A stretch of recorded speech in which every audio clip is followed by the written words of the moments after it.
Et si la véritable guerre commençait seulement maintenant? En l'espace de quelques jours, le front ukrainien a basculé de façon spectaculaire. La Russie vient de frapper massivement les ponts stratégiques qui enjambent le Dniestre.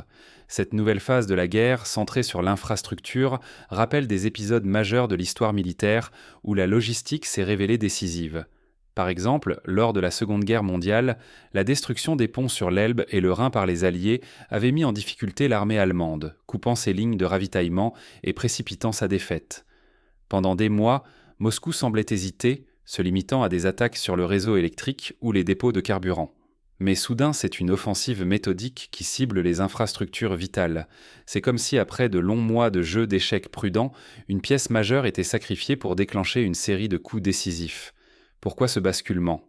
Les ponts du Dniestre, jusqu'alors relativement épargnés, sont le cordon vital de la logistique ukrainienne.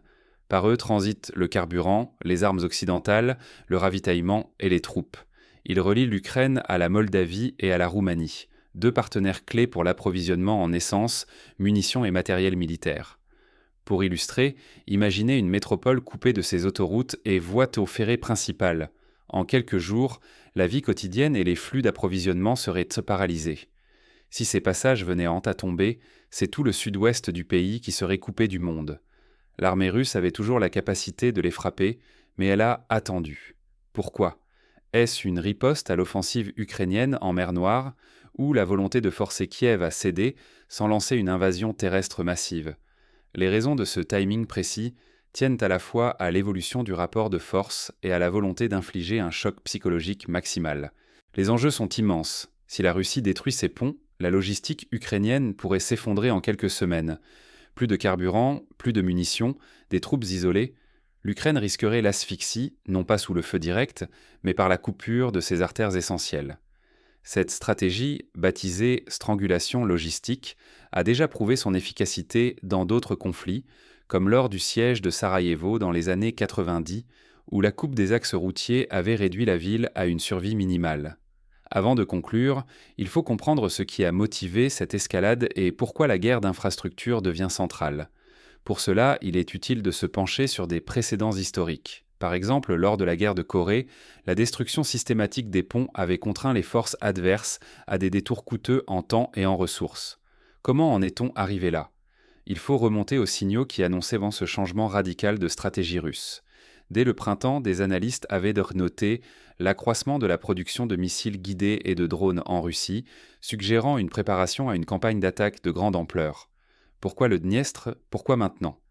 Depuis quelques jours, la question hante tous les analystes militaires. La Russie a lancé une série de frappes méthodiques sur les ponts de cette région clé du sud de l'Ukraine. Mais que cherche-t-elle vraiment et jusqu'où ira-t-elle? Tout commence par une cible en apparence modeste, mais d'une importance capitale, le pont ferroviaire de Zatoka. Ce trait d'acier relie la côte au reste du pays et assure, à lui seul, le passage de plus de 60% du carburant ukrainien. Essence, diesel, convois militaires, venus de Moldavie ou de Roumanie. Tout transite par là. Sans ce pont, Odessa et tout le sud sont coupés de leur approvisionnement. Pour donner une idée de l'impact, c'est comme si le pont de Brooklyn à New York était soudainement détruit. L'économie locale serait paralysée et les habitants isolés. La première vague d'attaque est brutale. 15 frappes de bombes planantes et de drones kamikazes frappent en la structure. Le but n'est pas seulement de l'endommager, mais de la rendre inutilisable pour longtemps. La Russie veut étouffer la logistique ukrainienne par la terre et forcer Kiev à détourner des ressources rares vers la réparation de ce point vital. Cela rappelle les bombardements alliés sur les ponts italiens en 1943, qui avaient immobilisé des divisions entières. Mais Zatoka n'est qu'un début. Bientôt, le pont routier de Mayaki subit le même sort. 2 frappes initiales par bombes et drones, suivies d'une attaque radicale à la charge à sous-munitions. Cette méthode balaye une large zone détruisant le pont, mais aussi tout matériel ou chantier de réparation à proximité. C'est une technique éprouvée, déjà vue lors des opérations américaines en Irak, où les frappes de suivi ciblaient systématiquement les équipes de réparation. À chaque tentative ukrainienne de poser un pont de secours, les frappes russes reprennent aussitôt. Cette stratégie implacable ne laisse aucune chance à une reprise rapide du trafic. Il ne s'agit plus de simples coups de semonce, mais d'une volonté d'interdire durablement tout passage sur ces points clés et de créer une tension maximale autour d'Odessa. Cette approche d'attaque en profondeur sur l'infrastructure rappelle la doctrine soviétique de la guerre froide, qui prévoyait la destruction simultanée de tous les axes pour désorganiser l'ennemi. L'enjeu est immense. Priver l'Ukraine de ses capacités d'acheminement de carburant et de matériel militaire, forcer à puiser dans des réserves déjà fragiles et mobiliser ingénieurs, soldats, moyens pour tenter de restaurer un réseau qui devient la priorité absolue, mais reste constamment sous menace. À l'image du pont Ludendorff à Remagen lors de la Seconde Guerre mondiale, dont la perte avait bouleversé la logistique allemande sur le front ouest. Mais ce qui se joue sur le Dniestre ressemble à une répétition générale, car le vrai levier stratégique, ce sont les ponts sur le Dniepr, bien plus larges, nombreux et centraux pour la logistique de guerre ukrainienne.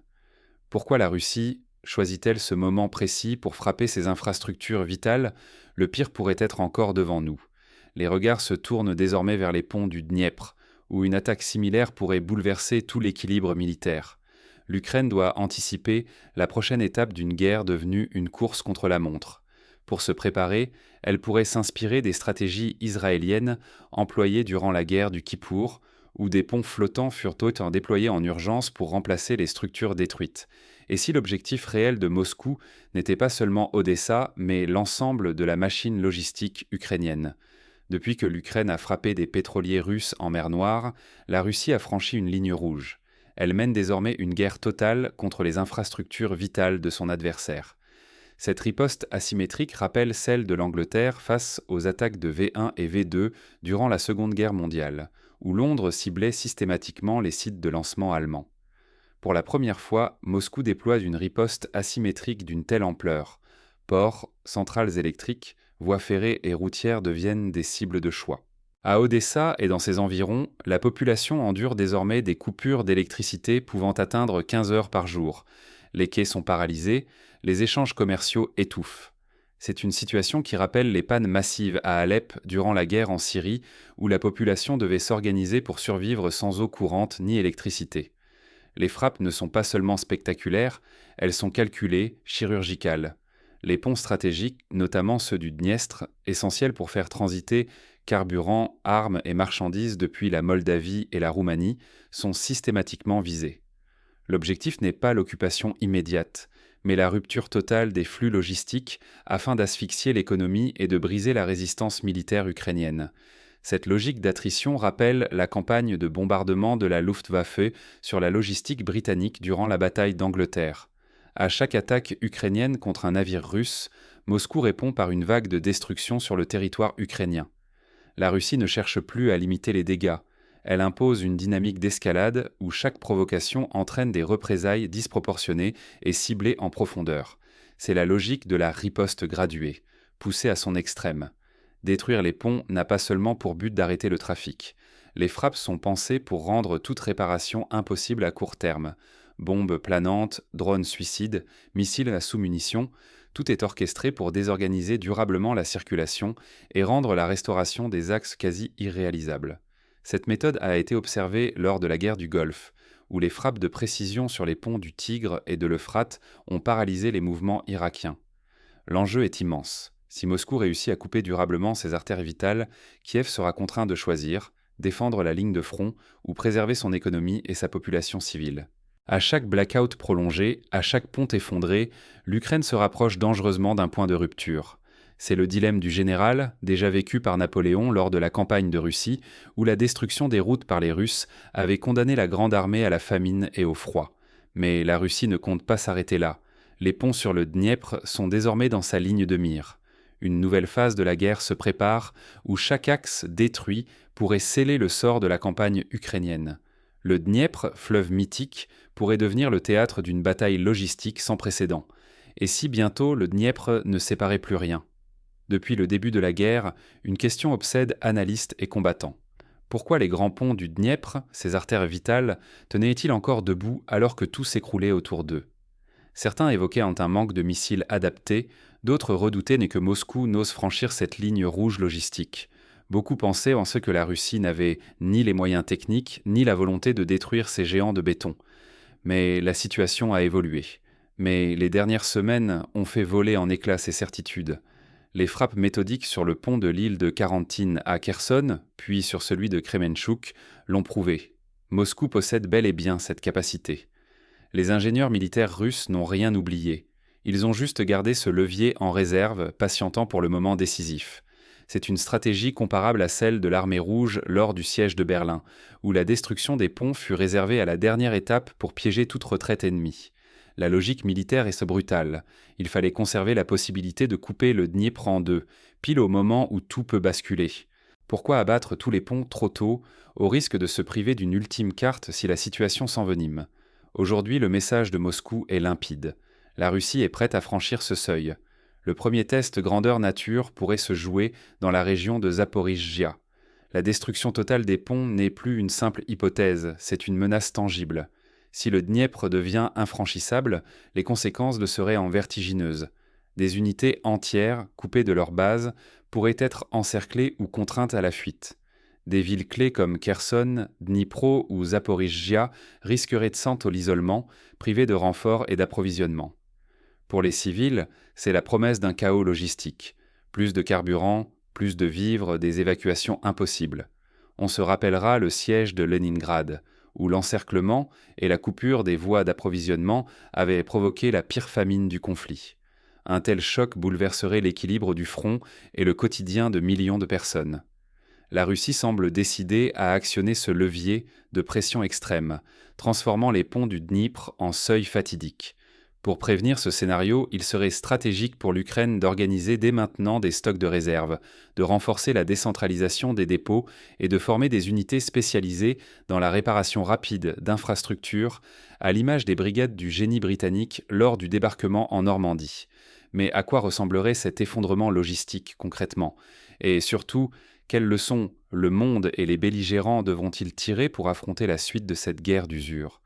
Pour saisir toute la portée de cette offensive sur les infrastructures, il faut plonger au cœur du chaos logistique qui menace. Que se passe-t-il quand, du jour au lendemain, une armée perd ses routes vitales ? On peut s'inspirer des scénarios simulés par l'OTAN durant la guerre froide, où la destruction de ponts majeurs obligeait à réorganiser en urgence l'ensemble de la chaîne de commandement et de ravitaillement. Détruire un pont, ce n'est pas seulement briser du béton, c'est réécrire l'histoire en direct.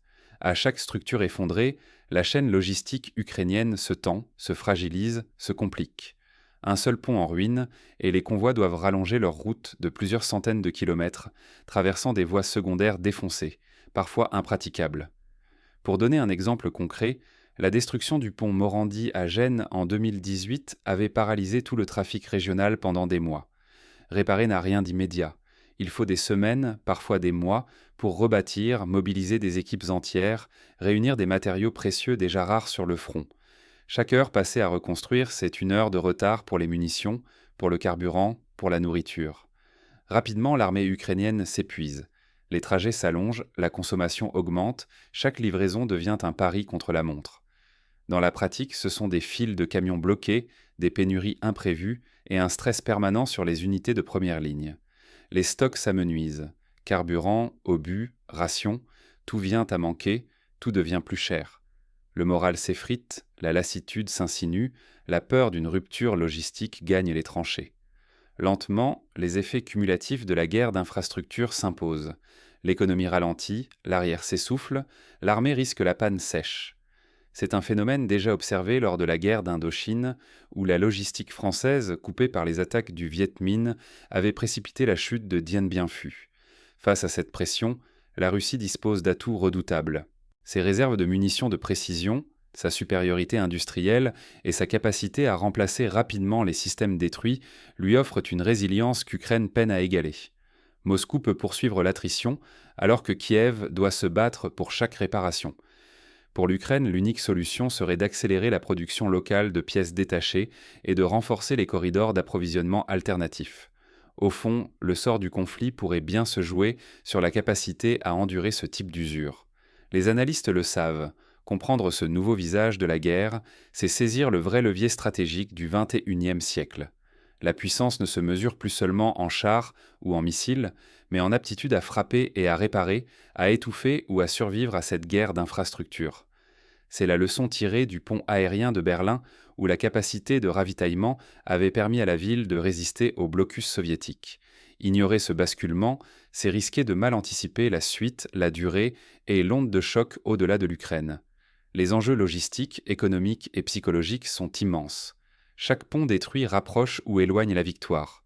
Les États-Unis, par exemple, investissent désormais dans la résilience de leurs propres infrastructures pour éviter d'être vulnérables à ce type d'attaque. Mais le Dniepr reste, pour l'instant, la ligne rouge. Si les ponts sur ce fleuve venaient à tomber, l'Ukraine ferait face à sa plus grande épreuve logistique depuis le début de la guerre.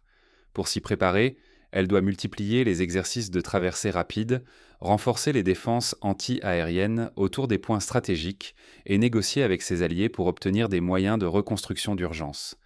Quel pont tombera ensuite? La question n'est plus théorique. Chaque attaque rapproche la ligne rouge. Depuis peu, la destruction des infrastructures majeures, comme les ponts du Dniestre, n'est plus un simple avertissement, mais bien une stratégie centrale d'une guerre d'usure assumée.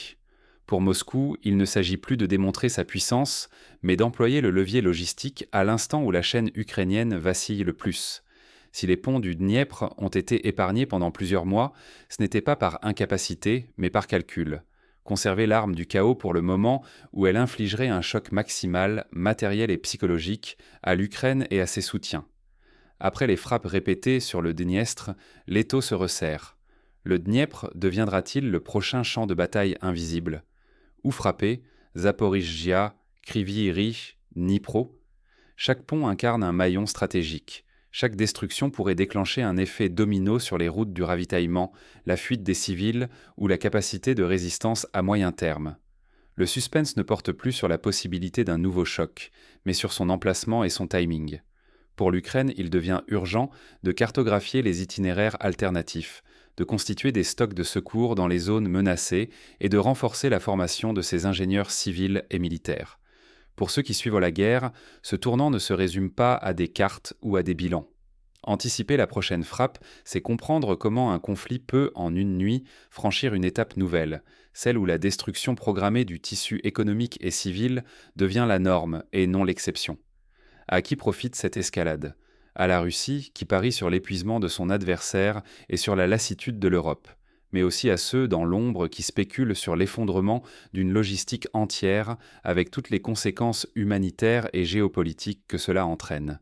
Pour l'Europe, la leçon est claire. Il faut investir dans la protection des infrastructures critiques, comme le font déjà les pays baltes qui multiplient les exercices de défense de leurs réseaux routiers et ferroviaires. Abattre un pont ne se limite jamais à couper un axe. Cela isole, étrangle, force chaque camp à repenser ses priorités. Mais c'est aussi précipiter la guerre vers un point de non-retour où chaque destruction rend la marche arrière quasi impossible. Sommes-nous à l'aube d'une nouvelle phase irréversible du conflit? Si oui, alors chaque acteur, qu'il soit militaire, politique ou civil, doit dès maintenant s'interroger sur les moyens de résilience à mettre en place. Dans cette escalade, une question demeure. Quelle ville sera la première à subir l'arme logistique totale? Quelle attaque brisera l'équilibre? Et surtout, jusqu'où les parties iront-elles, prêtes à sacrifier non seulement leur adversaire, mais peut-être leur propre avenir? Pour finir, il est essentiel de retenir une leçon pratique. Face à une guerre d'infrastructures, la préparation ne consiste pas seulement à prévenir les destructions, mais à imaginer des plans de secours, à investir dans la mobilité, à former des équipes de réparation rapide et à développer des partenariats internationaux pour le soutien d'urgence.